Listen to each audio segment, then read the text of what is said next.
There are days when in the quiet company of yourself, a truth rises gently, yet stings all the same. Not everyone needs your kindness, and not everyone is worthy of the tender heart you guard so carefully. The longer we live, the clearer this truth becomes, simple in form, difficult in acceptance. Human beings are seldom exhausted by labor. We are exhausted by invisible expectations. To be gentle, to be agreeable, to please every passing soul. Yet Bodhidharma once spoke of a path that runs counter to this instinct for appeasement, a path for those who seek peace of mind. To find tranquility, you must accept that no one is born to live according to the wishes of the crowd. If you cannot be cold, you will be endlessly swept into the current of others' desires. But coldness is not cruelty. Coldness is clarity. Coldness is the ability to draw a boundary without guilt, to protect your inner stillness without apology. Coldness is the refusal to offer your heart to expectations that quietly erode it. Tell me, have you known this feeling? You give kindness again and again, only to receive dismissal or blame. You yield to keep the peace, and they take your yielding as their right. You try to please everyone, and in doing so, lose the thread of yourself. It is in such moments that Bodhidharma's words ring unmistakably true. Those who chases the hearts of others will never discover their own. What others expect of you is their concern. How you choose to live is yours alone. Once you understand this, you no longer overextend your goodness, no longer soften yourself beyond sincerity, no longer carry burdens that do not belong to you. Coldness becomes armor, not harsh, but protecting, shielding your heart from the careless winds of the world. And strangely, the moment you stop trying to please everyone, you breathe again. The heart expands, the spirit steadies.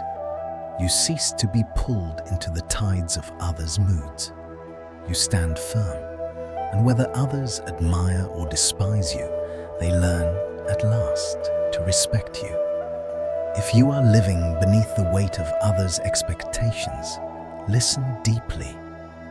Perhaps a single sentence may guide you back to the peace you misplaced in the noise of the crowd. And if you seek each day to be calmer, stronger, and freer, return here, where we learn not to be impressive, but to be whole. Human suffering often begins with a belief that if we become just a little better, softer, more giving, the world will repay us with love, respect, and sincerity. But the world does not follow such laws.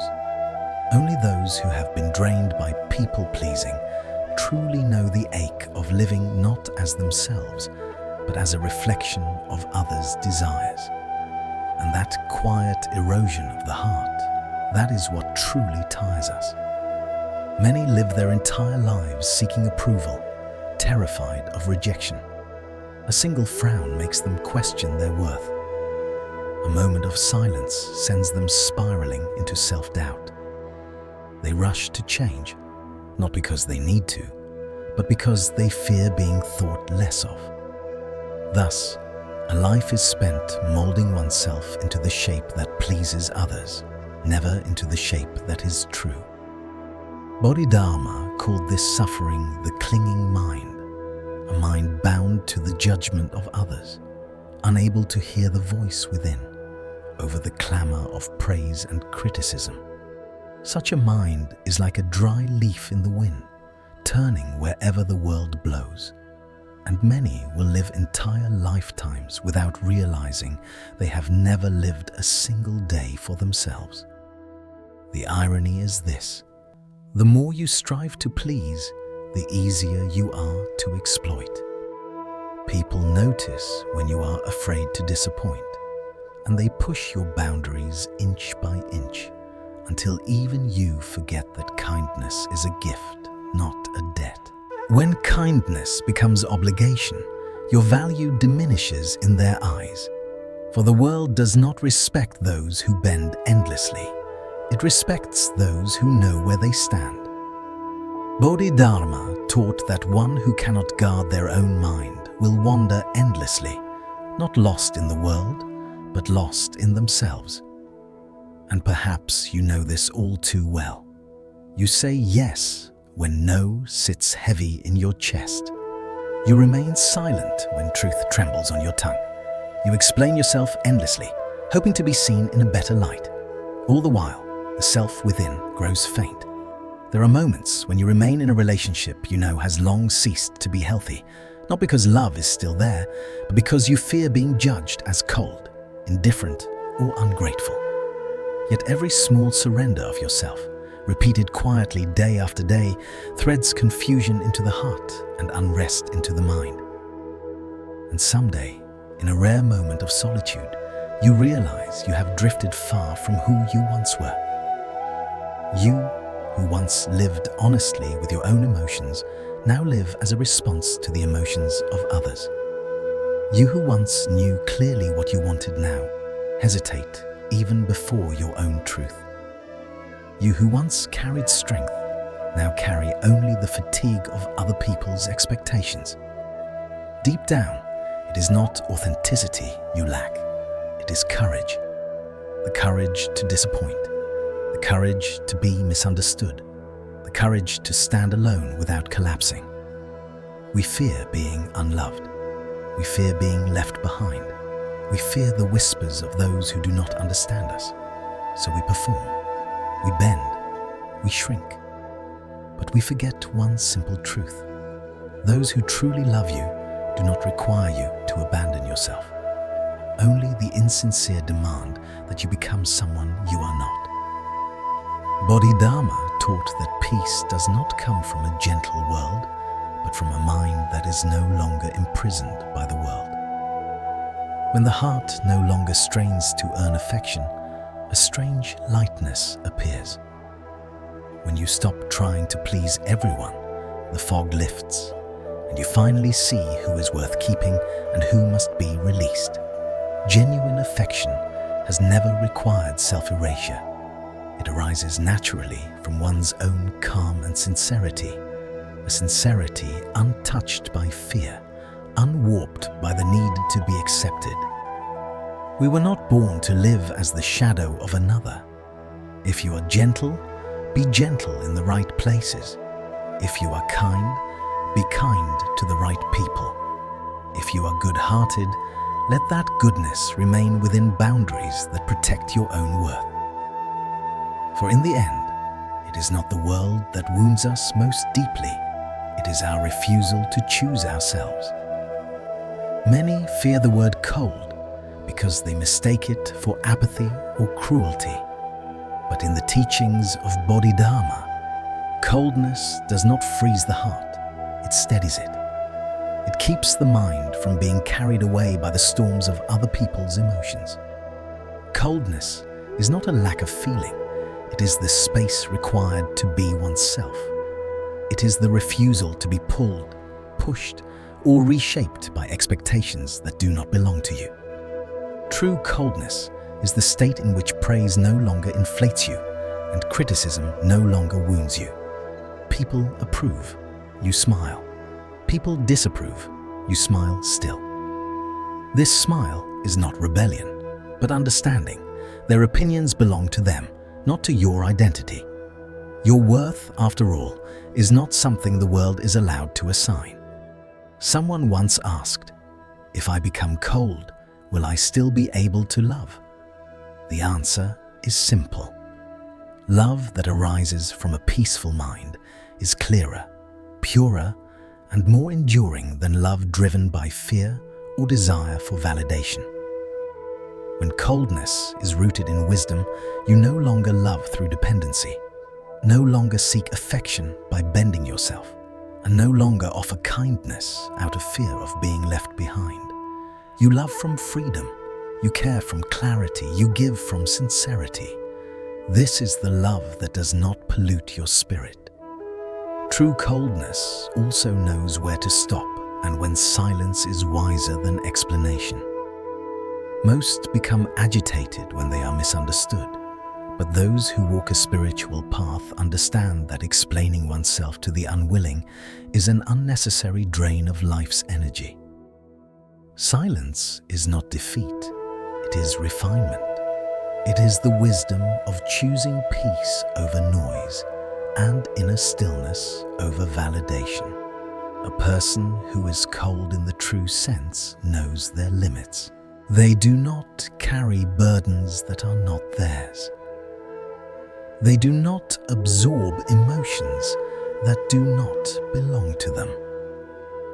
They say no when no is needed, and feel no guilt for protecting their peace.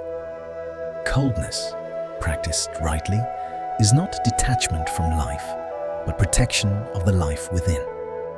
Some say such coldness leads to loneliness, but in truth, it leads you away from relationships that only take and never give. It filters out the insincere and leaves beside you only those who can love you as you are. Better to walk alone with dignity than to walk with many at the cost of your own inner peace. Bodhidharma once described the ideal mind as a sheer cliff face. The winds of the world may blow, but the cliff does not tremble. That is coldness perfected, not the shutting down of feeling, but the mastery of one's own inner world. When your mind becomes such a cliff, nothing unsettles you. Not because you are unfeeling, but because your feelings are no longer held hostage by the hearts of others.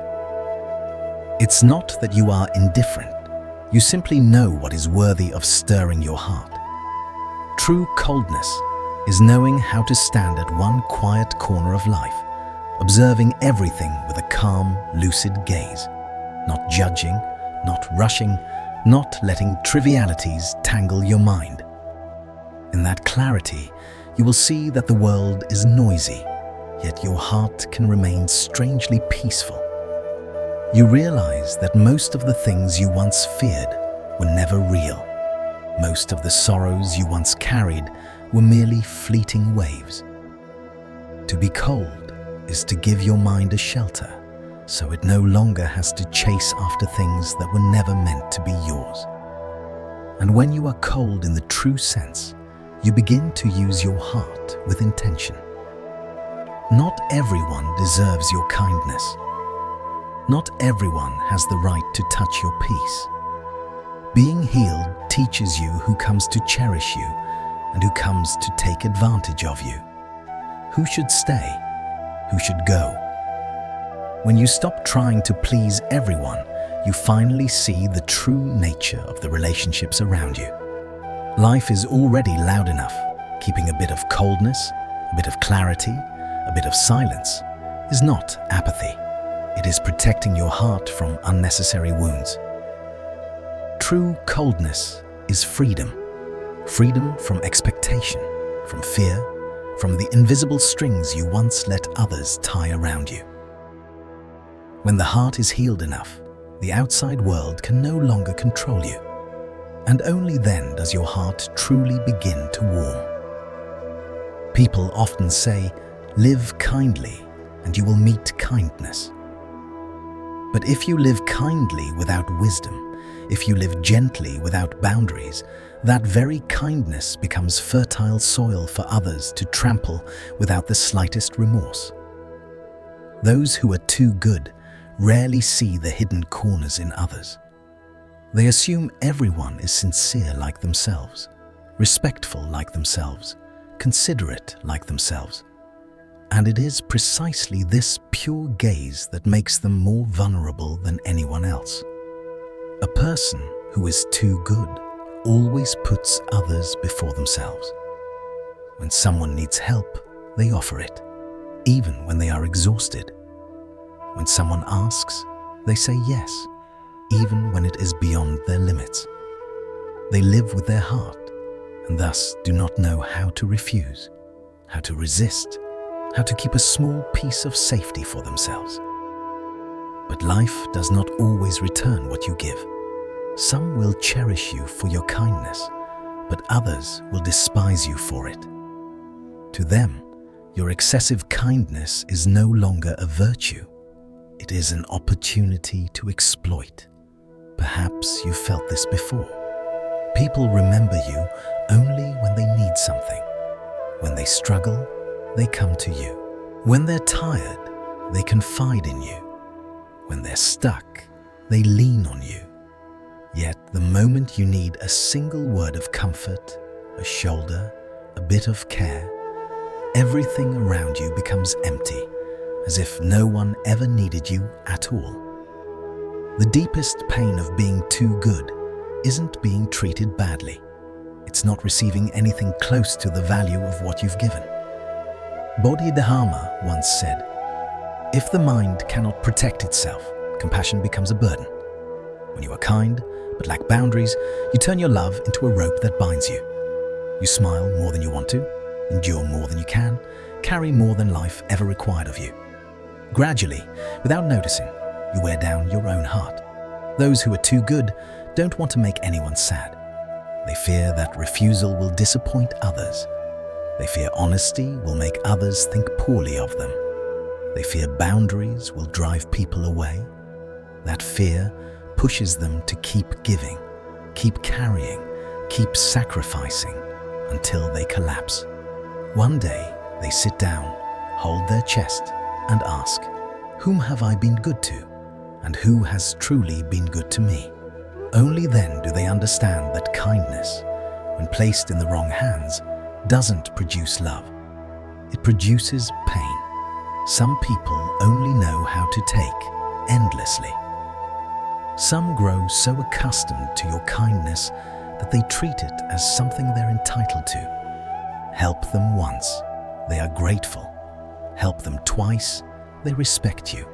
Help them 10, 15 times, they begin to think you're supposed to. And when you step back, they don't thank you. They blame you for changing. That is the tragedy of being too good. Your goodness is mistaken for foolishness. Your tolerance is mistaken for weakness. Your patience is mistaken for obligation. And so your kindness is exploited. Your love is abused. Your gentleness is eroded. But the fault does not rest entirely on others. Part of it lies within the overly kind person themselves, because they do not dare to say no, because they put others' needs above their own, because they believe sacrifice is the only path to being loved. Yet true love has never required us to abandon ourselves. Love does not grow from self-erasure, but from freedom. If a relationship survives only on your unconditional sacrifice, then it is not a relationship, it is dependency. Bodhidharma taught that the one who must love you most is yourself. When you know how to love yourself, you will understand that kindness is not something to give freely to everyone. Not everyone is worthy of your whole heart. Not everyone is kind enough for you to sacrifice your time, your energy, or your peace. Loving yourself is not selfishness, it is clarity. When you learn to keep a portion of your strength for yourself, you gain the ability to love the right people in the right way. Kindness needs boundaries. Goodness needs wisdom. Compassion needs discernment. You do not need to close your heart. You only need to choose carefully who is allowed to enter it. You do not need to become cold. You only need to understand that blind compassion can cause you to lose yourself. You can still be gentle, but gentle in the right places. You can still be good, but only to those who know how to cherish it. For those who cannot appreciate your kindness, no amount will ever be enough. No effort will ever be sufficient. When you begin to hold back a part of yourself, not letting others take whatever they want or use you however they like, you will find yourself lighter, stronger, and more at peace. Those who know their worth are never exploited for long, and those who know how to protect themselves are the ones who truly know how to love others. The older we grow, the more we realize that what exhausts us is not work nor the burdens of life, but the words we feel forced to say just to please others. Words are not heavy, but when they must be used to defend ourselves, to justify ourselves, to keep peace, to avoid misunderstanding, to make others think well of us, they become an invisible weight. The more we speak, the heavier the heart grows. The more we explain, the more tangled the mind becomes. The more we try to prove we are right, the more we lose the peace that belonged to us in the first place. Sometimes a single explanation sounds gentle on the outside, but deep inside it is a plea. Please believe I am not wrong. Please understand me. But life does not operate that way. Those who want to understand you need no long explanations. Those who do not want to understand you will not listen, no matter what you say. And so, the older we become, the more we realize silence can be the strongest explanation. Bodhidharma once said that the mind is like still water, and people's words are merely ripples. The enlightened do not use their mouths to argue, but use their calmness to let the waves die on their own. Praise does not make them arrogant. Criticism does not make them suffer. Misunderstanding does not make them hurried. Rumors do not make them restless. They do not need to defend themselves because they know that truth does not lie in the mouths of others, but in their own steadfastness. Those who speak too much are often those who are not yet grounded. Those who explain too much are often too afraid of displeasing others. Those who justify themselves constantly are the ones who have placed their hearts in the hands of the world. And when you need others to confirm your worth, you give them the power to control your emotions. A single doubt from them makes you sad. A single blame from them weighs on you. A single cold shoulder leaves you unsettled. How can a heart like that ever be at peace? Sometimes you are misunderstood, and instinct urges you to speak quickly to clarify. But the more you explain, the more questions people raise. The more you justify, the more they doubt. The more you want to be understood, the weaker you appear. In some relationships, the more you try to prove your innocence, the more guilty you seem. In some stories, the more you speak, the more distorted the truth becomes. And with some people, the more softly you respond, the more they look down on your gentleness. In Bodhidharma's teaching, silence is not avoidance. It is the strength of a mind that no longer needs others to validate its worth. When the mind is clear, you know who you are. When the mind is calm, passing words cannot shake you.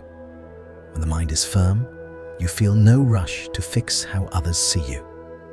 Truth has its own way of appearing. Karma has its own way of answering. Time has its own way of revealing everything without you saying a single word. Those who speak less preserve their inner power. They do not waste words on the meaningless. They do not argue in anger. They do not use speech to create an illusion of importance. They speak only when necessary and remain silent when words lose their value. The silence of the wise is not indifference. It is a way of keeping the heart free from the storms of gossip, anger, misunderstanding, and endless disputes with no beginning and no end. You will see in the moments when you stop explaining, stop defending, stop proving, your heart becomes strangely light. You think less about what others said, worry less about what others think, and become less haunted by rumors. A gentle serenity begins to rise from within, like a lake after the wind has passed, when the ripples settle and the water becomes clear again. And then you realize Those who need to understand you will ask. Those who love you will seek you. Those who are genuine will stand with you even before you speak. As for those who are not meant for you, no matter how much you explain, they will still choose not to understand. Speaking less does not mean you have nothing to say. Explaining less does not mean you are wrong. Justifying less does not mean you are weak.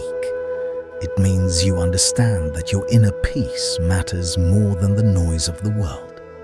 It means you choose to save your energy for things worth living for, instead of wasting it on pointless arguments. Silence at the right moment is a kind of grace. Calmness in the face of misunderstanding is a kind of strength. There comes a time when we stay in a relationship that no longer nurtures us, not because love remains, but because we fear being called ungrateful, cold, or heartless. And yet, each time we bend against our own truth, a quiet fracture forms inside the mind. One day, in a rare moment of stillness, we find we no longer recognize ourselves. We who once lived in honest contact with our own emotions now live in reaction to other people's moods. We who once knew what we wanted now tremble before our own decisions. We who once carried strength now bear only the weight of others' expectations. What we lack is not sincerity, it is courage. The courage to disappoint, to be misunderstood, to stand alone when necessary.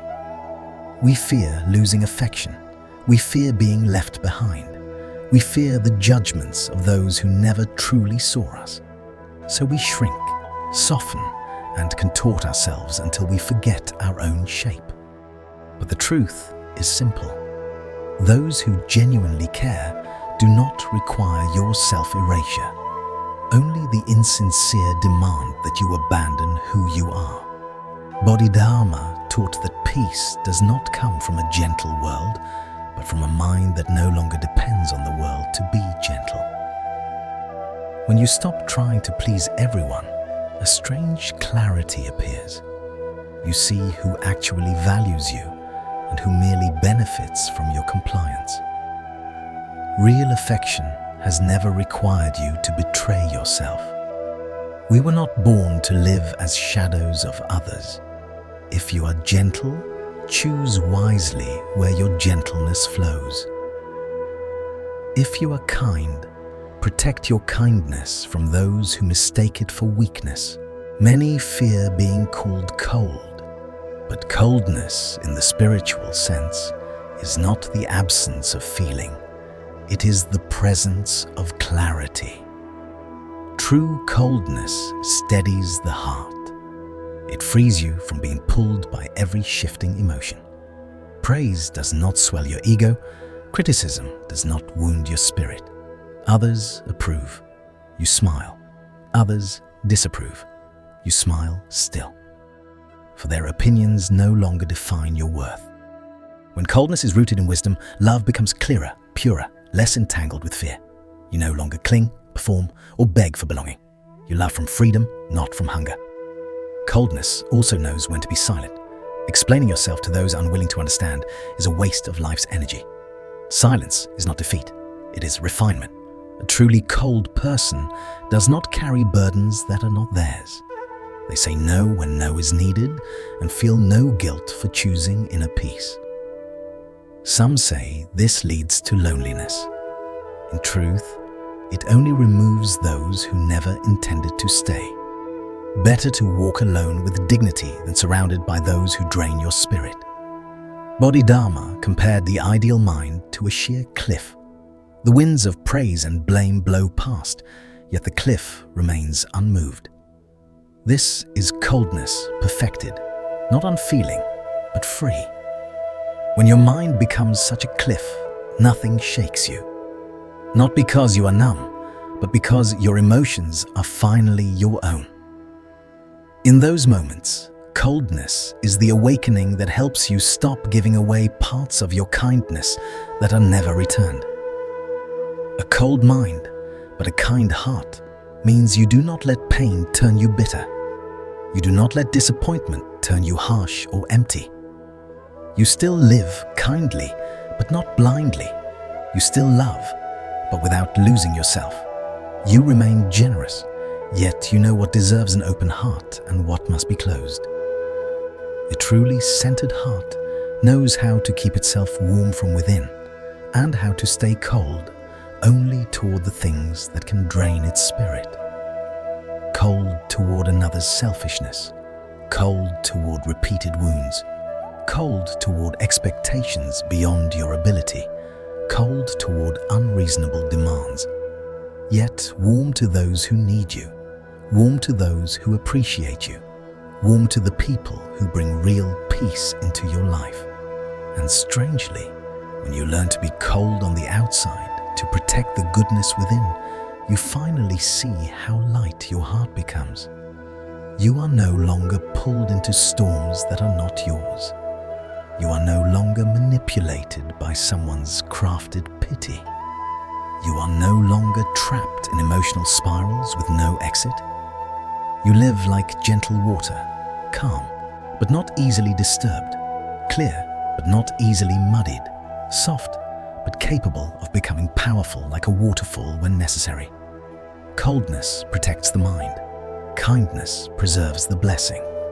And when these two harmonize, you become strong enough not to be controlled and warm enough not to lose your humanity.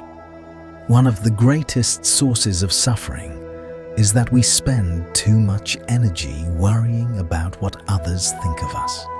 We live as though the hearts of others were mirrors that define our worth.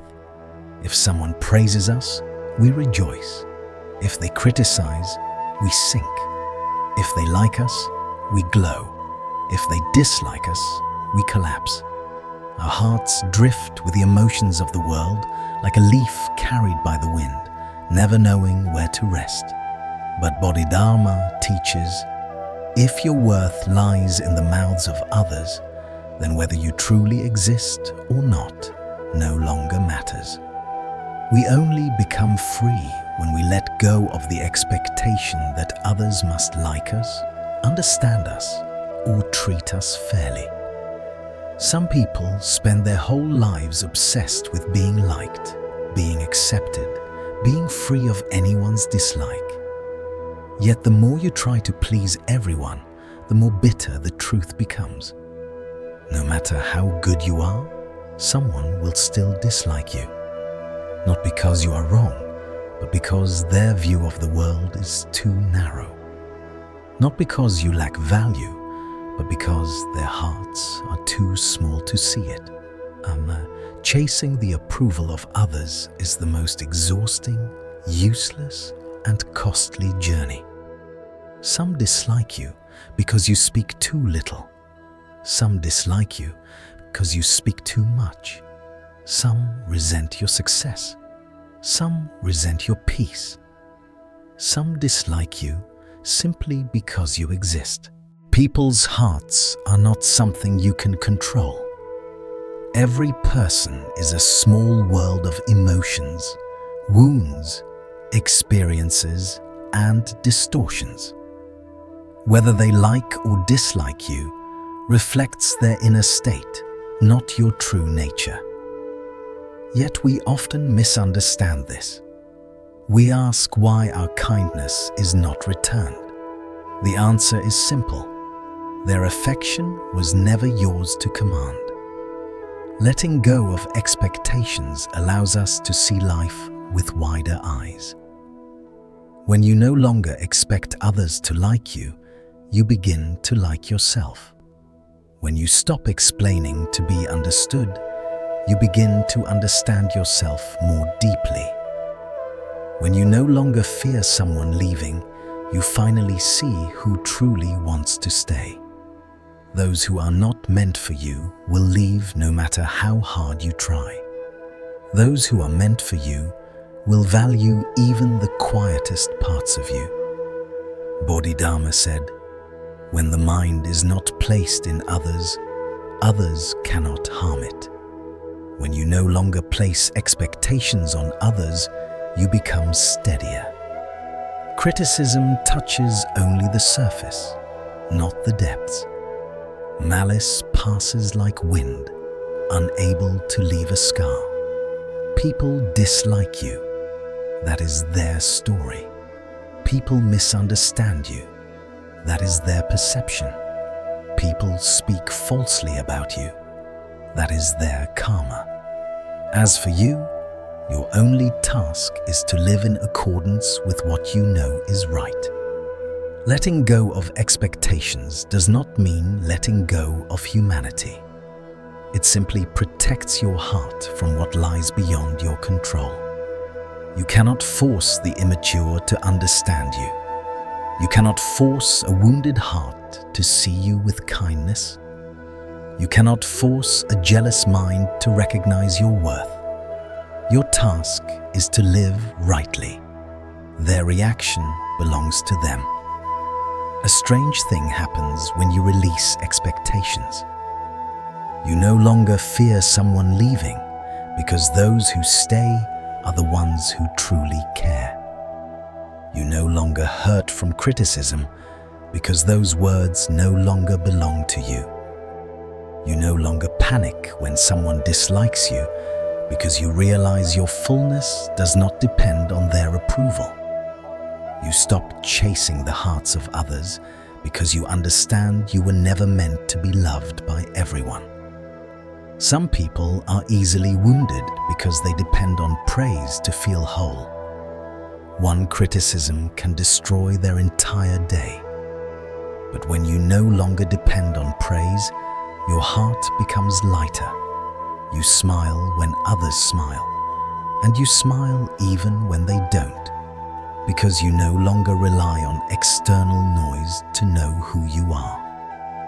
Letting go of expectation also makes you naturally more compassionate. Without worrying about judgment, you are kind because your heart wishes to be kind, not to earn affection or recognition. You do the right thing without seeking thanks. You help others without needing acknowledgement. You live virtuously without waiting for praise. That is unconditional goodness, the strongest, widest, and most enduring form of virtue.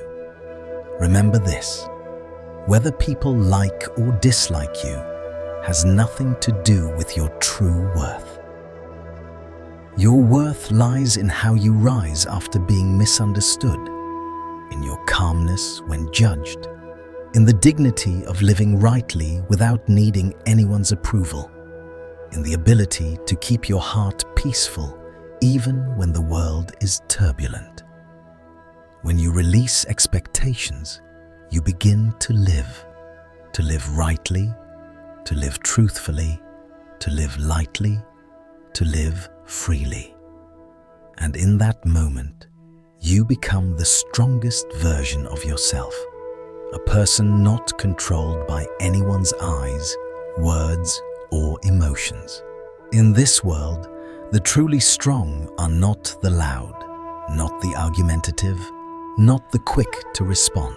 The strong are those who maintain serenity amidst chaos, who stand firm in the midst of noise, who are not pulled into drama or swept away by storms of anger, gossip, or pride.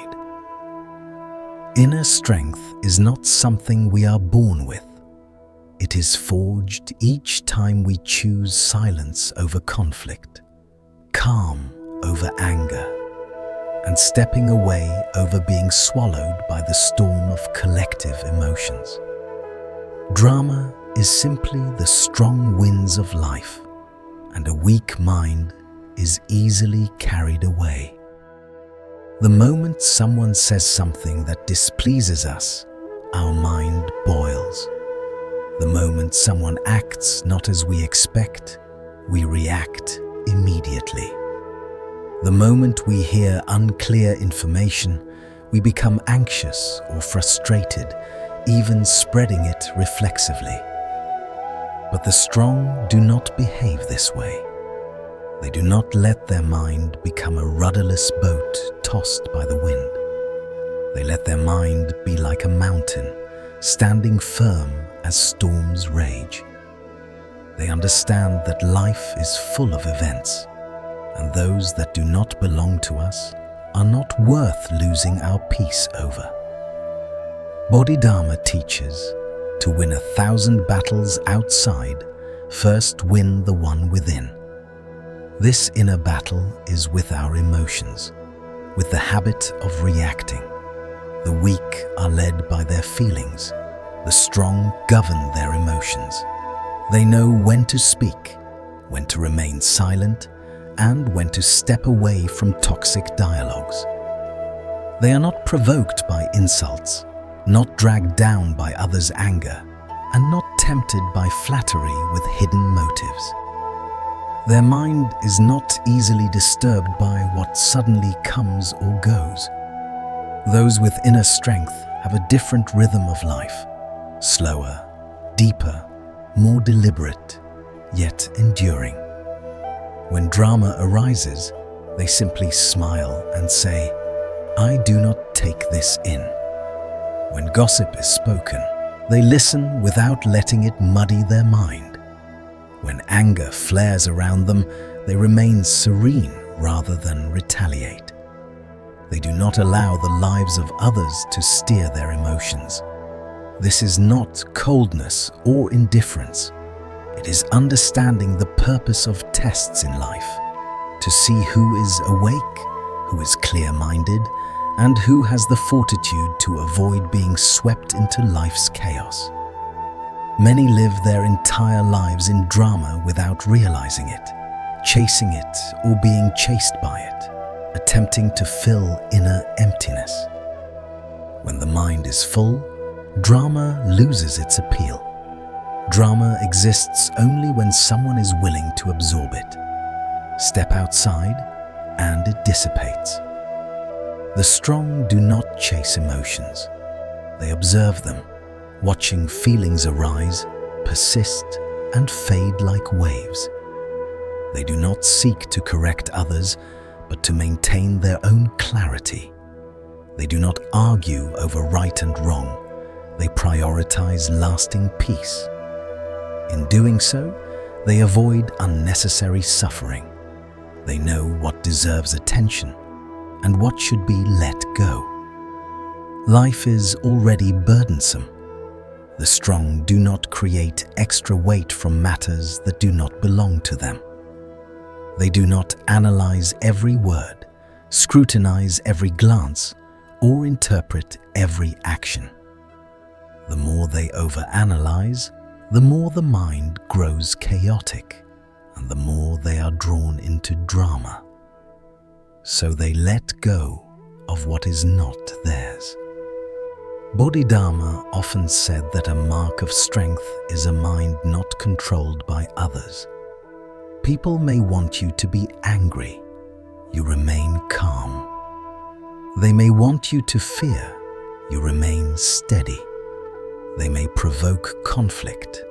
You step away gently. They may incite or tempt. You observe with understanding. When your reactions are not dictated by others, you exit unnecessary battles. Eventually, you realize that inner strength is not measured by conquest, but by serenity. Formerly, sleepless nights and turbulent drama no longer disturb you. You feel peace, like a river flowing through the flood season, knowing waters recede, events pass, people leave, and gossip fades. The strong need not defeat others. They only need to conquer themselves. Anger, the need to explain, weakness that follows the crowd, and the habit of involving themselves in what does not belong to them. Once they achieve this, no external force can disturb them. Perhaps the hardest skill to master in life is saying no. It sounds simple, but speaking it calmly, decisively, and without guilt is a long journey for a heart that has been drained by too many misplaced yeses. People assume refusal is rude, yet not refusing is what truly exhausts you.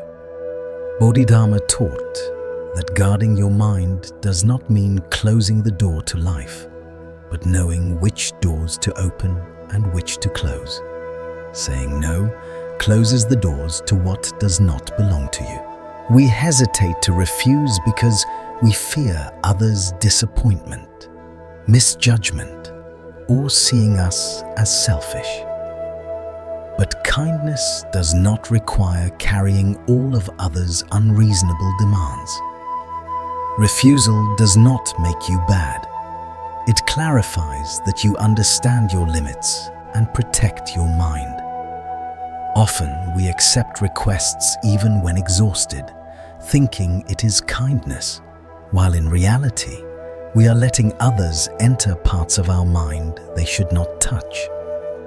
Each misplaced yes weakens us, lowers our boundaries, and signals to others that they may ask more.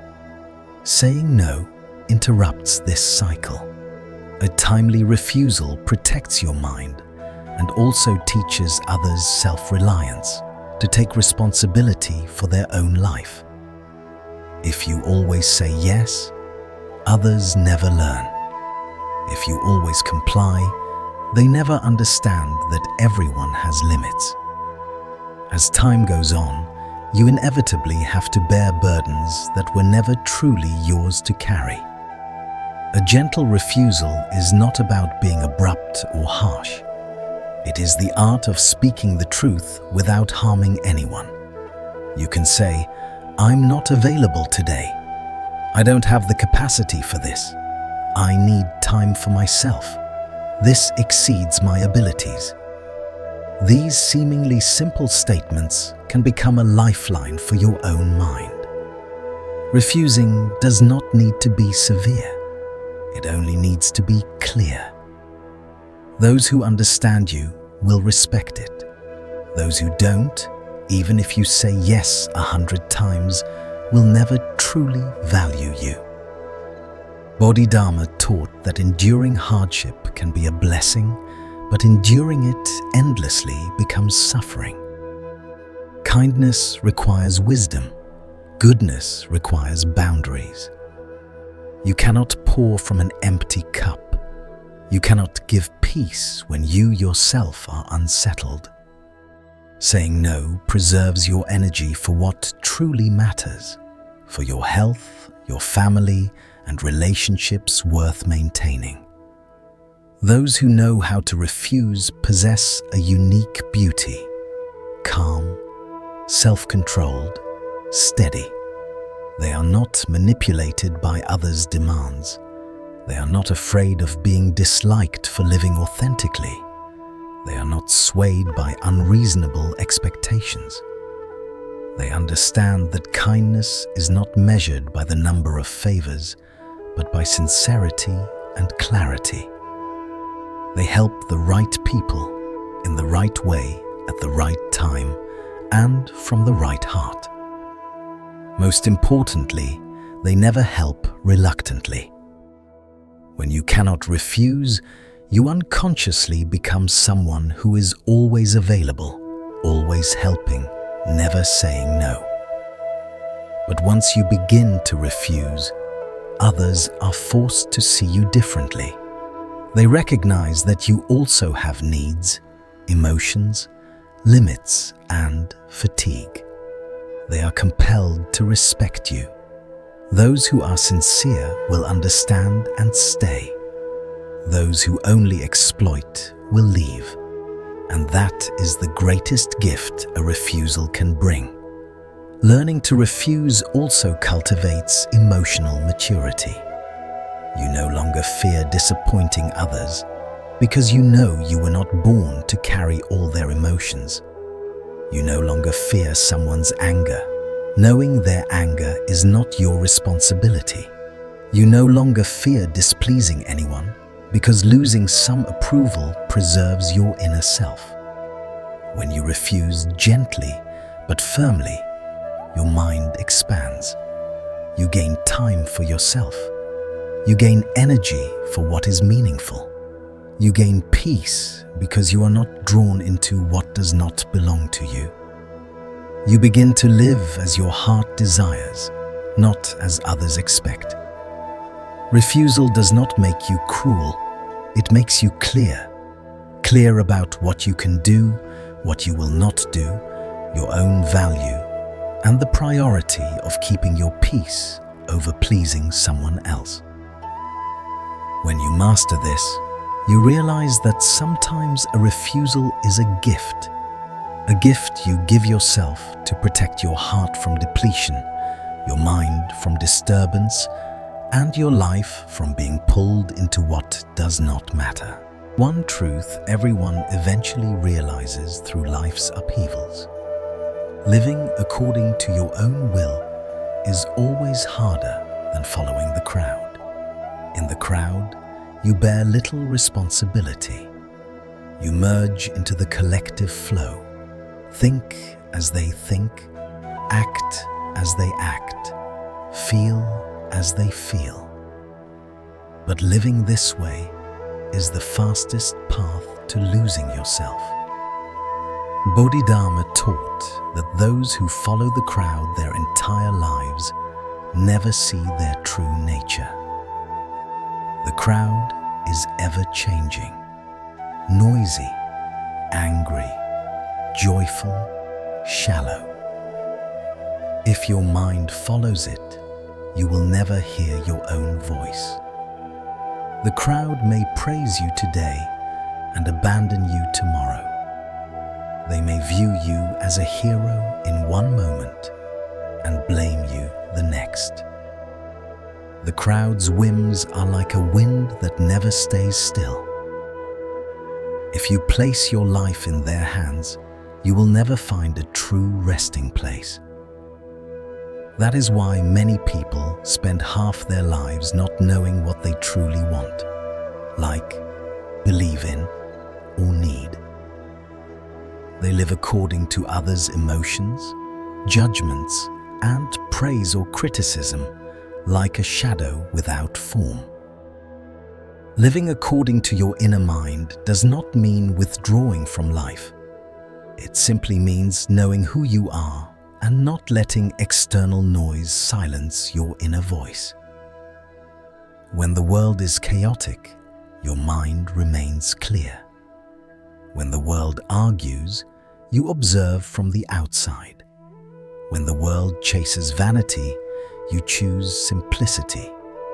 When the world demands, you maintain boundaries. When the world chases superficial values, you return to the true ones. Those who live by their inner mind are not shaken by the temporary, because they know that what is enduring is always within, never outside. Many live their whole lives rushing after the crowd, buying what they do not need, chasing standards that do not suit them, living according to daily changing praise and criticism. They want recognition, so they do everything to avoid being left behind.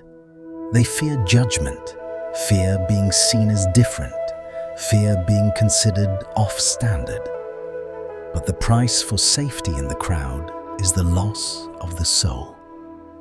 Those who do not dare to be different will never touch their own true identity.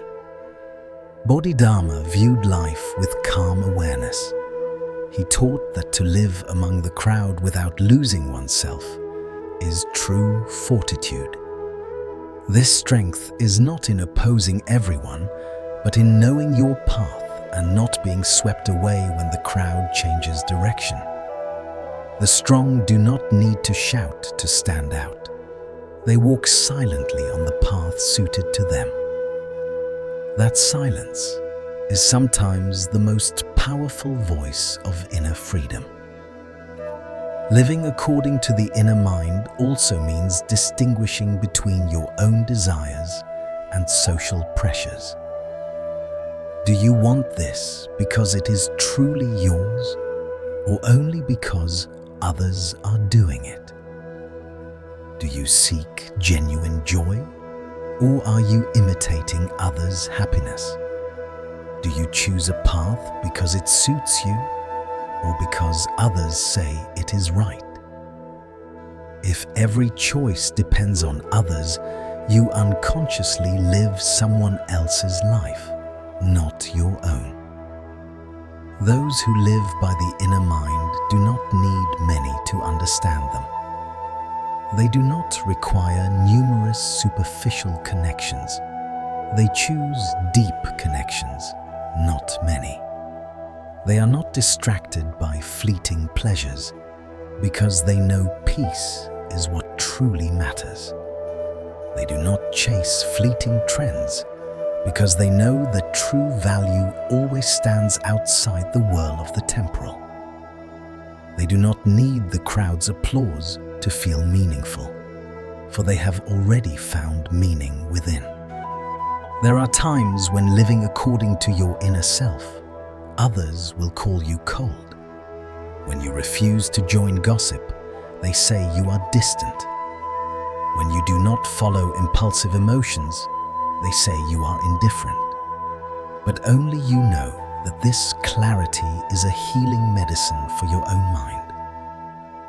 Company can bring energy, but it can also drain it. Only a strong inner mind can maintain peace. Only a clear inner mind can discern what is real and what is illusion. And one day, looking back, you will see that your greatest growth came in moments when you did not follow the crowd, but listened to your own voice. You dare to choose what is right, even if others do not understand. You dare to uphold your principles. You remain silent when others disagree. You walk your own path when others are loud. Though few walk beside you, it is in this solitude that you discover your true self, courage and peace. Living according to the inner mind is a lifelong lesson. It requires listening, observation, reflection, and, above all, courage. Courage to say, "This is me." Courage to refuse what is not suitable. Courage to live deeply instead of following the noise. Courage to step out of the crowd's whirl and stand firmly on your own energy. Then you will realize that those who live according to the inner mind are not lonely, but free. Free from comparison, free from judgment, free from the need for recognition, free from the pressure to imitate, free from life's petty dramas. When you find that freedom within, the crowd loses its influence, and life feels as light as a windy afternoon. One of the quickest ways for the human mind to exhaust itself is not through work, financial pressure, or major life events, but through the negative energy of those around us. People who constantly complain, remain angry, blame others, or see the world through a dark lens can drain your energy just by being near. The longer you stay, the heavier your mind becomes, slipping into unexplainable sadness or frustration. Human energy is highly contagious. Near light, you shine brighter. Near darkness, you are pulled down. Bodhidharma teaches that the mind is like soil. Whatever is sown will grow. If you constantly interact with people who complain, envy, criticize, or dwell in sorrow, your mind will gradually sprout the same negativity. Not because you are bad, but because you are drawn into their low frequency. People may share the same space, but not all exist on the same energy level. Negative people pull everything down. Positive people lift everything up. Only the mindful can discern whom to be with, whom to avoid, and how much distance to maintain to protect inner peace. Some people can speak for 10 minutes and leave your mind heavy all day. Some, just 5 minutes, make you want silence to stabilize yourself. Some can simply pass by and the air feels suffocating. Others, simply being near, calm your mind, lighten your breath, and open your heart. Therefore, the most important step in living mindfully is choosing an energy-supportive environment. Keeping distance is not hatred, contempt, or indifference. It is self-protection. Negative people are not always bad. They carry unhealed pain, unresolved trauma, or unacknowledged darkness. But their lack of healing does not mean you must endure it for them. You cannot love someone enough to change their karma. You can only care wisely, maintaining distance to avoid being pulled into their dark emotional whirlpool. Some react intensely to small matters. Some see problems everywhere. Some constantly try to drag you into exhausting debates about who is right, who is wrong, who is bad, who is despicable. They seek drama to fill emptiness in their minds. If you are not mindful, you become a container for their anger, disappointment, and unresolved emotions. But your mind is not a trash bin for such oppressive energy. Your mind deserves peace to bloom. Keeping distance tells yourself, I choose peace. You avoid arguments because arguing with negativity only drains you. You avoid explaining because the more you explain, the more they dig into issues. You avoid trying to please because their joy depends on their own mind, not you. You simply remain silent. Step away gently and keep your heart in its purest place. A negative person will not change simply because you are good to them. The best way to care for them is with mindfulness. Smile when you meet them. Listen at a reasonable level. Help within limits, but never let them enter the deepest part of your mind. Do not allow them to affect your emotions, rhythm, or energy. Your mind is your home, and not everyone holds a key. Bodhidharma emphasized that the strong do not endure everything, but choose what is worth enduring. Negative people are not worth trading your peace for. Those who constantly complain are not worth depleting your energy for. Those who pull you down are not worth straining to keep. You have the right to step away, to say no, to close doors on relationships that darken your mind. Once you maintain the proper distance, life feels lighter. You are no longer influenced by negativity. You no longer absorb emotions that are not yours. You no longer clean up the energy remnants left by others. You are left with inner calm. Peace cannot be given or taken. It is yours to cultivate. Choose environments that nourish your mind. People simple but warm, quiet but deep, imperfect but sincere, unpretentious but radiant. Near them, your mind grows. Away from negativity, your mind returns to lightness. Then you will understand that keeping distance is not avoiding life. It is the first step toward a truly serene life. As we grow older, we realize a tiring truth. The more we explain, the more we hurt ourselves. The truth does not reside in words. It lies in how each person views the world through the lens of their own mind. Those who care for you understand with a glance. Those who do not care will misinterpret you 1,000 times over. No matter how many explanations you offer, they will still understand in ways that wound you. Bodhidharma teaches that a confused mind turns simple things into complexity, while a clear mind sees even complex matters as simple.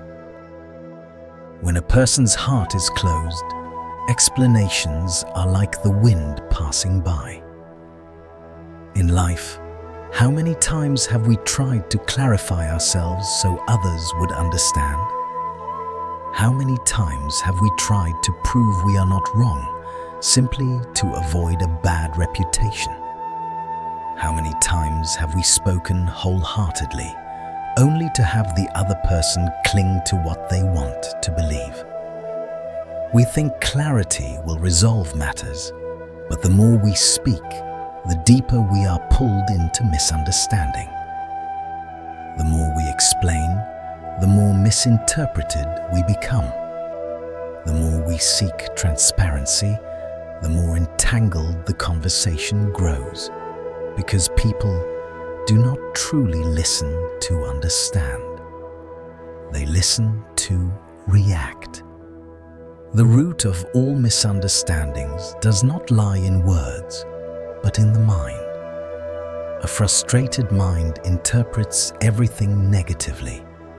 A wounded mind sees malice everywhere. A jealous mind twists your words into weapons.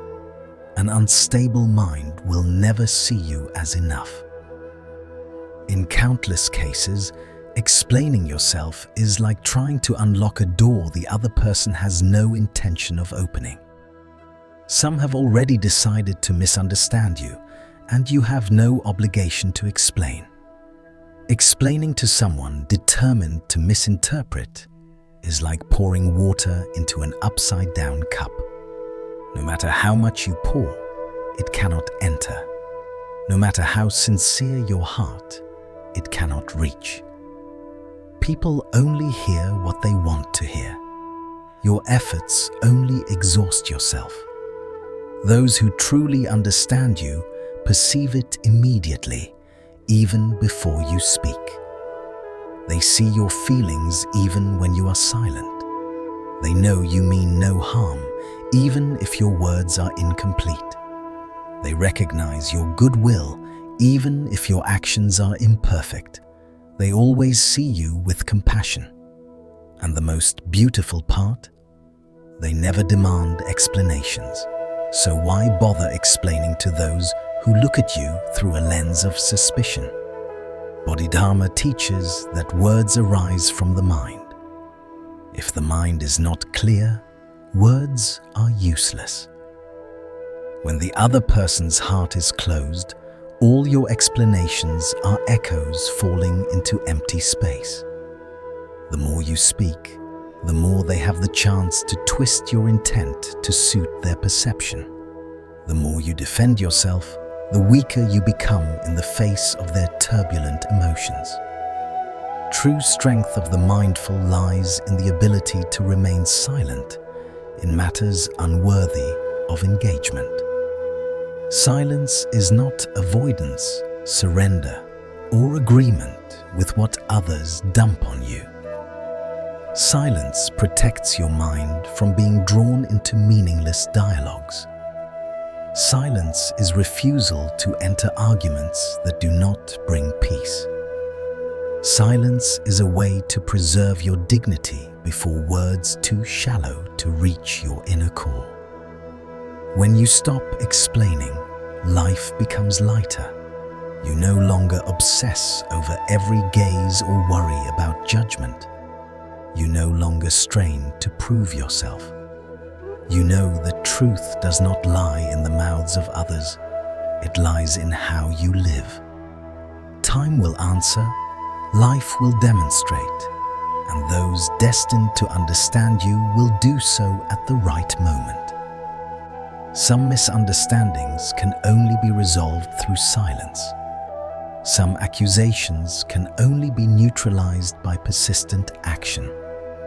Some assumptions fade only with time, and some people are best entrusted to karma, for their hearts do not belong to you and are not yet broad enough to grasp your kindness. Remember, you cannot please everyone. You cannot make everyone understand you, and you certainly cannot live someone else's life to receive a single "I trust you." Your peace matters more than recognition. Your clarity matters more than arguing over right and wrong. Your self-mastery matters more than proving others wrong. Therefore, do not over-explain. Let your life explain itself. Let actions speak. Let time bring justice. Let your calmness silence rumors. Let your life become the strongest proof that you need not argue to live with integrity. There may come a time when others say you have changed, colder, quieter, less enthusiastic, but they will never understand that this coldness is not a stone wall separating you from the world. It is a soft armor you wear to protect your mind after too many wounds are caused by misplaced sincerity. Bodhidharma teaches, when your mind is clear, you do not need to rush to give. When your mind is strong, you do not need to cling to what does not belong to you. This coldness is not indifference. It is a deep understanding of your limits and the value of peace. Once, you lived with a soft heart. Those who need you, you come to. Those who ask for help, you assist. Whatever people say, you take to heart. You give without hesitation. You support those who may not even appreciate it. You try to maintain harmony, even when it means personal sacrifice. But as you grow, you realize that warmth given to the wrong people does not make them better. It only exhausts you. Some people cannot see kindness. They only see weakness. They do not notice your integrity, only that you can be exploited. They do not perceive your sincerity, only your vulnerability. And then comes the moment when you learn to step back, set boundaries, say no, and protect your heart with necessary distances. Outsiders may call you kind, but only you know this is awareness, not indifference. Mature coldness is serenity. It is not about suppressing all emotion, but about not letting others' emotions control you. It is not about detachment from life, but about choosing what deserves your attention. It is not turning away from love, but loving the right people at the right time within the right limits.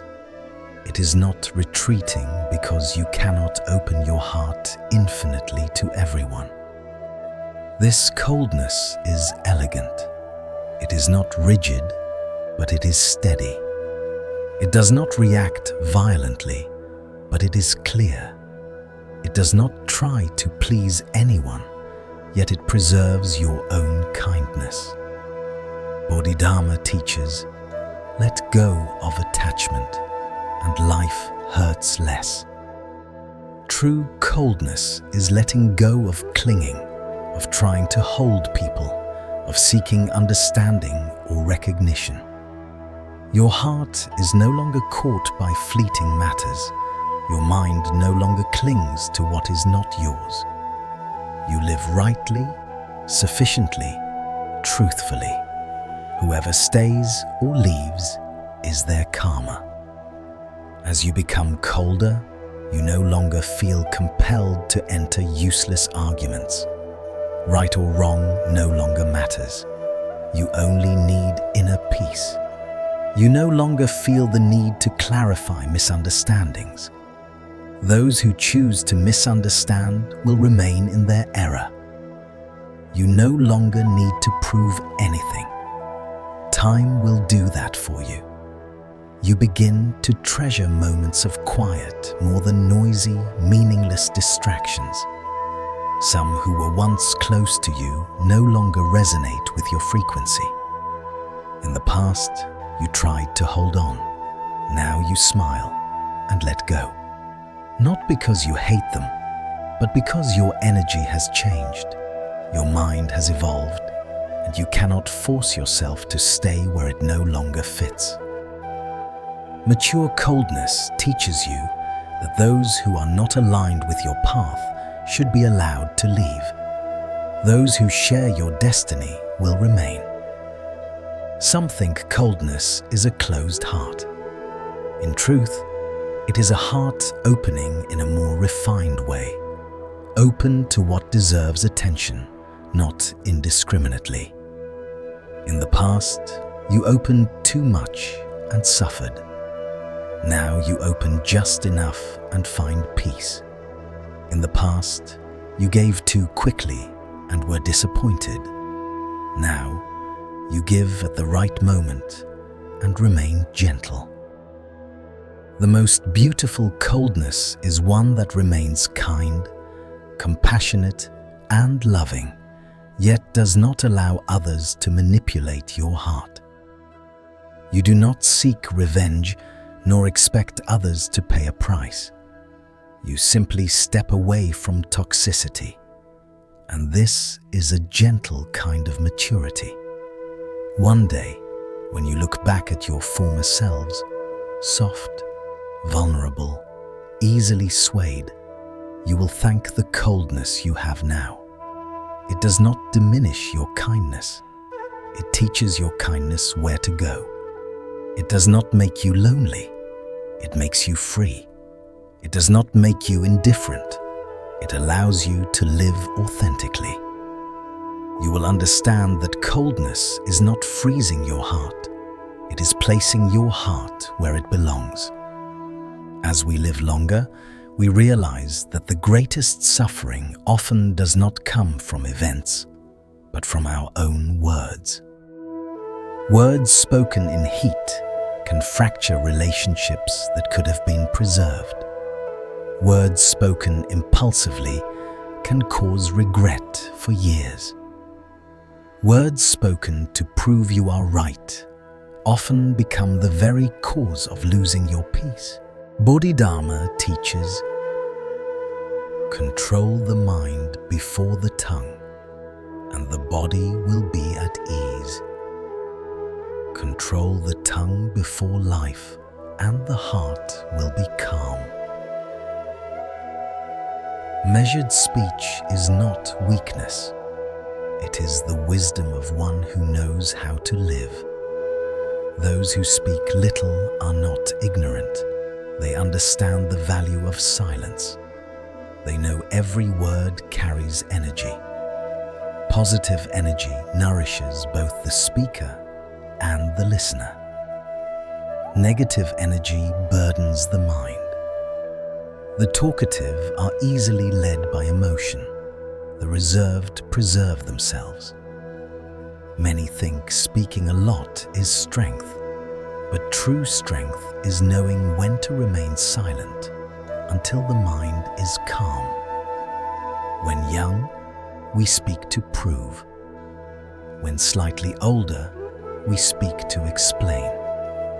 But at a certain age, we speak only to share what matters, and remain silent to preserve the rest for our own mind. As we mature, we understand that words cannot always change things. Only time and how we live can. Sometimes, silence is the noblest choice. When others insult you, silence prevents you from lowering yourself to their level. When others misunderstand, silence keeps you from meaningless disputes. When others attack, silence does not fuel gossip. When others are angry, silence prevents you from becoming a second flame. Silence here is not weak endurance. It is refusal to react to low energy forces. Silence preserves your peace. Silence returns power to you. If someone cannot provoke you, they cannot control you. Words themselves carry karma. A harsh word may wound another, but you create the karma first. A lie may protect temporarily, but erodes trust over time. A careless word can lose you a good person. An unnecessary word can bring lifelong regret. Bodhidharma teaches, the mouth is the gate of karma. Close it and you are safe. This closing is not stopping communication. It is speaking with mindfulness and closing the mouth with wisdom. Some speak too much and reveal shallowness. Some speak and harm others. Some speak too much and their mind becomes restless, their life exhausting. They try to correct others with words, yet excessive speech unsettles themselves. Those who speak little observe deeply, listen carefully, and respond with insight. Those who speak much are swept away by their own emotions like a killing current. The wise do not speak to win. They speak to preserve harmony. They speak to help others understand, not to dominate. They speak when speech is useful, and they are silent when silence preserves peace. This is why wise people possess a unique strength without needing to speak often. Their silence carries weight because it comes with observation and awareness. Moderating speech is also a way to preserve merit. Words create energy. A word of encouragement, a kind phrase, uplifting speech, or timely silence all generate positive energy for yourself. Conversely, harsh words, ridicule, insults, or blame erode your merit daily without you realizing.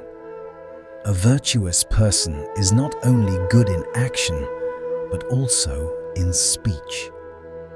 When you feel the urge to speak to release tension, ask yourself, will speaking lighten my heart or only stir it? Often, the heaviness comes not from the events themselves, but from what we say afterward. Guarding your words preserves your mind. Guarding your mind preserves your peace. Guarding your peace makes life lighter. Moderation in speech also teaches a vital lesson. Not everyone deserves to hear your heart. Some cannot understand. No matter how much you share, it is in vain. Some lack subtlety. Sharing your pain only gratifies them. Therefore, silence protects the heart from exposure to unworthy eyes. And one day, when you learn to speak less, you will notice life is far calmer. You no longer speak unconsciously, no longer complain about what cannot be changed. You no longer strive to explain the unexplainable. You no longer fight words with words. You use silence to protect your mind, stillness to pass through the emotional waves of others, and moderation to keep yourself at a higher energy level. The more you speak less, the more valuable each of your words becomes. When you slow down your speech, you give your mind time to settle. When you remain silent at the right moment, you preserve your own dignity. And when you moderate your words, you not only live peacefully, but you also become a person of depth, wisdom, and presence. There is a strange truth. The more we concern ourselves with others, the more unsettled our own mind becomes. The more we want to know what others are doing, thinking, where they stand, who is winning or losing, the heavier our invisible burden grows. Bodhidharma teaches, when the mind is misplaced, life generates suffering. When the mind is rightly placed, life is as still as water.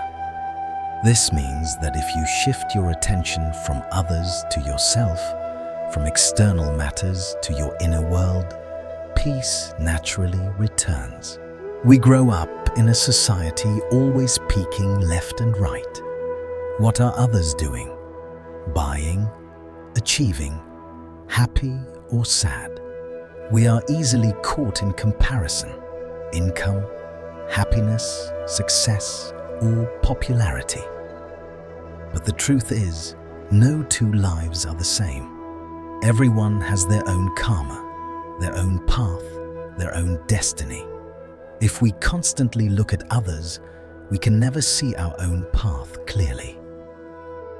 A truly mature person is one who has the courage to turn inward to the most important place often forgotten. When we focus on our own affairs, clarity arises naturally. We know what to do, what to stop, what to let go, what to hold on to, and we are no longer disturbed by the noise around us. Many troubles in life do not arise from great matters, but from collecting irrelevant matters in our hearts. Who likes whom? Who is better than whom? Who is praised? Who is criticized?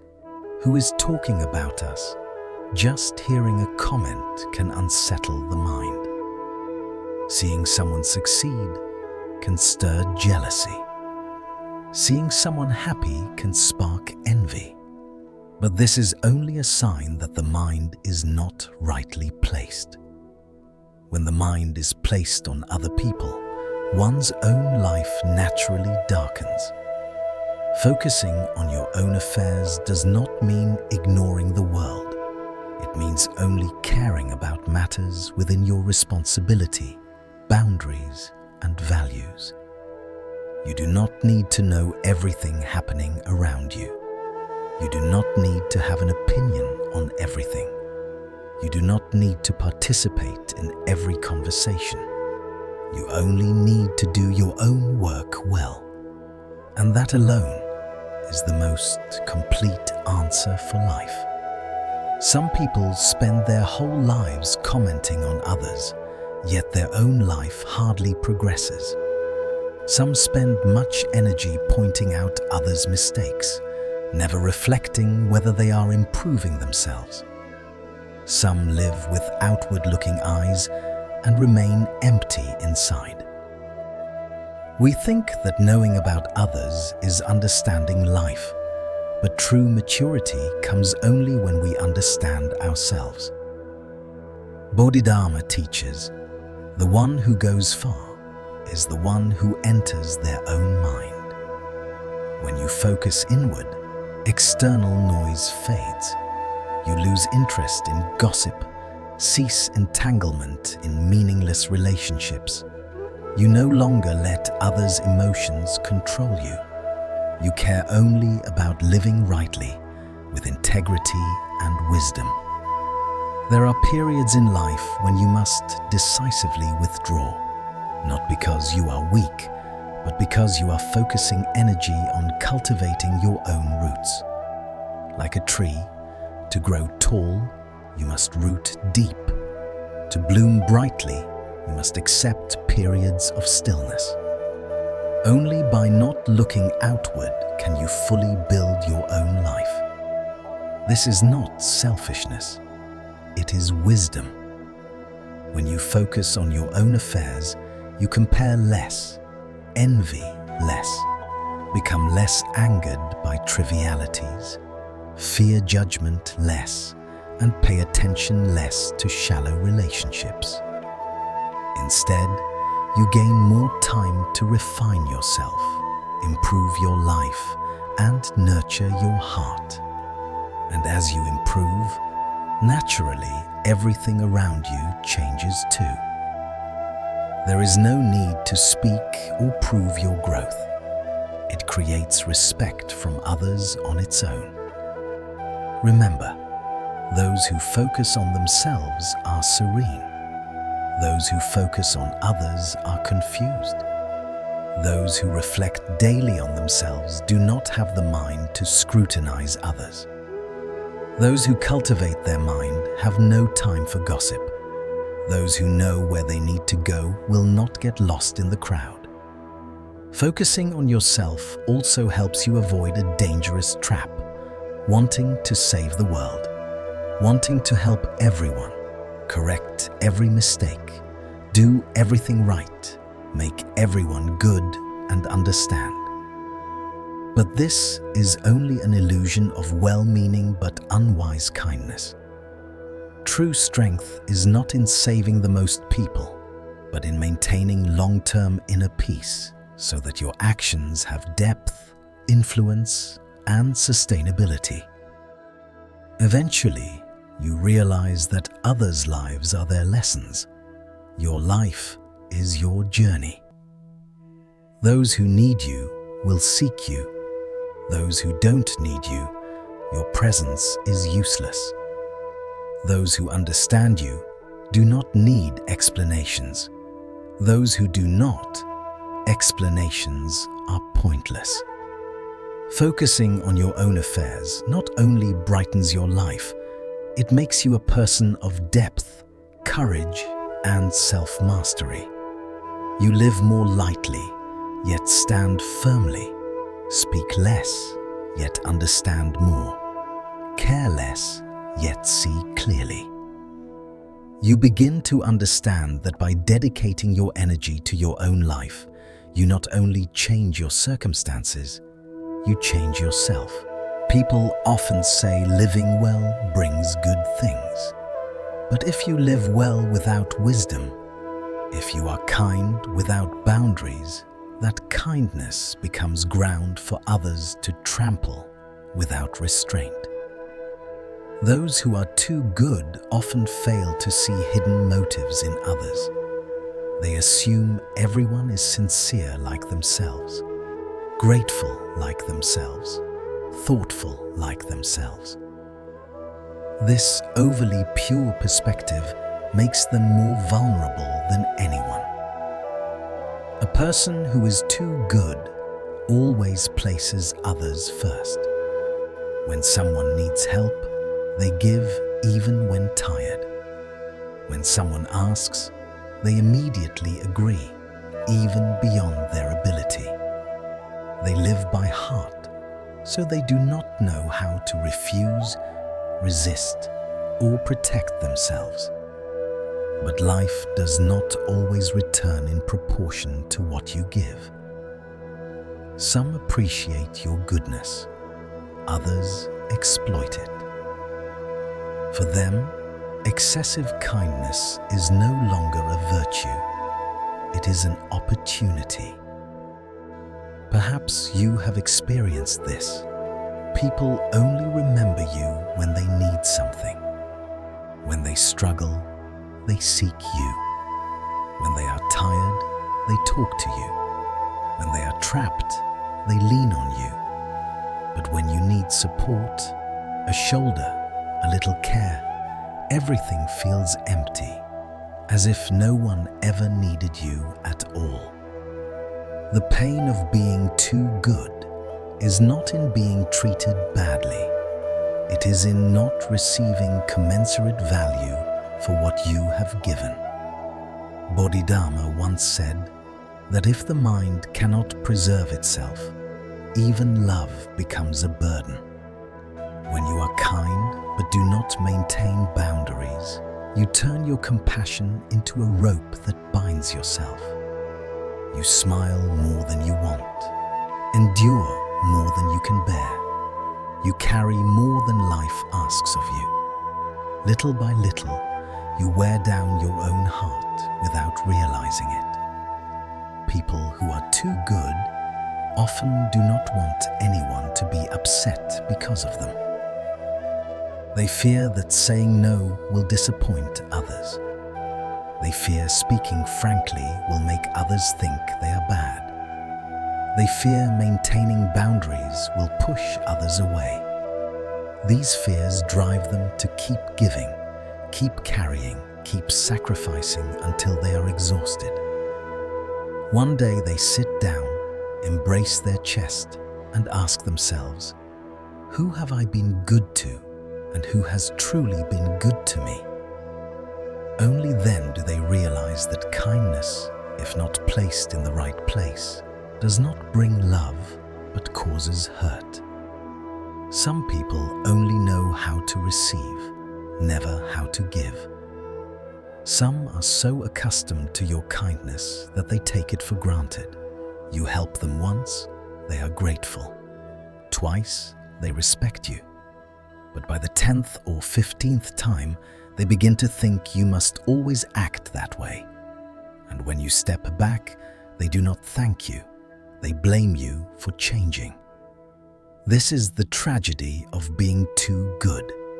Their benevolence is mistaken for foolishness. Their tolerance is seen as weakness. Their patience is treated as duty. And thus, kindness is exploited, love is abused, and generosity is worn down. But the fault does not lie entirely with the world.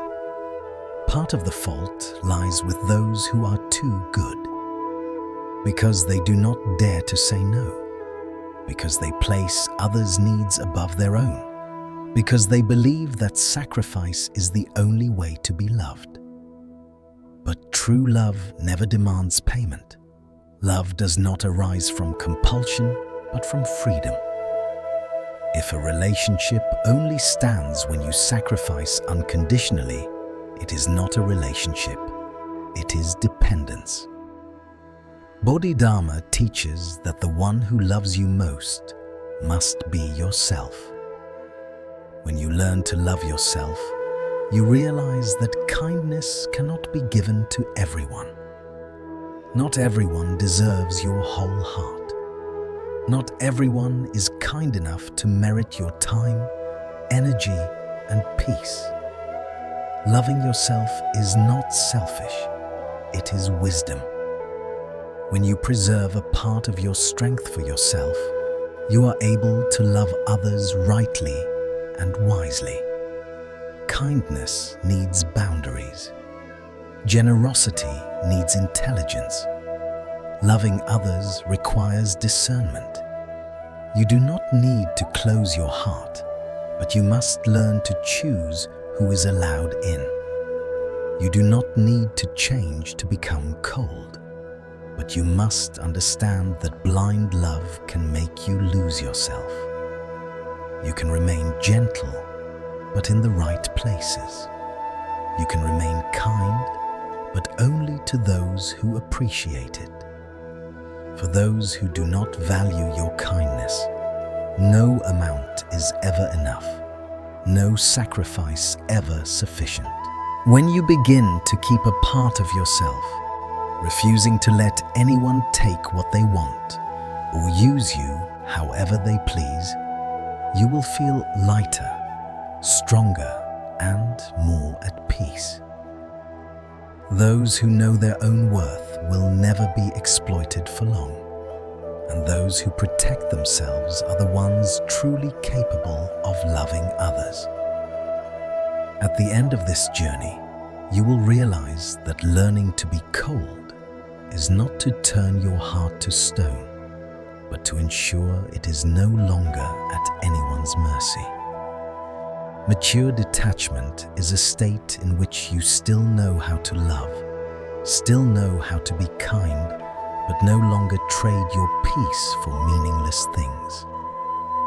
It is the inner calm where you understand who you are, what you want, and what is truly worthy of entering your life.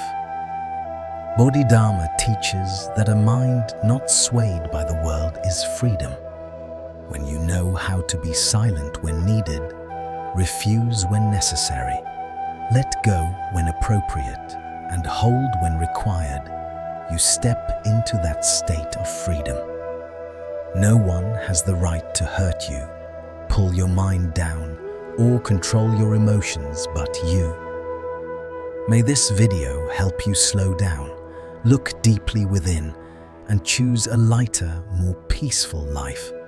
Not because you are indifferent, but because you have experienced enough to know what truly matters.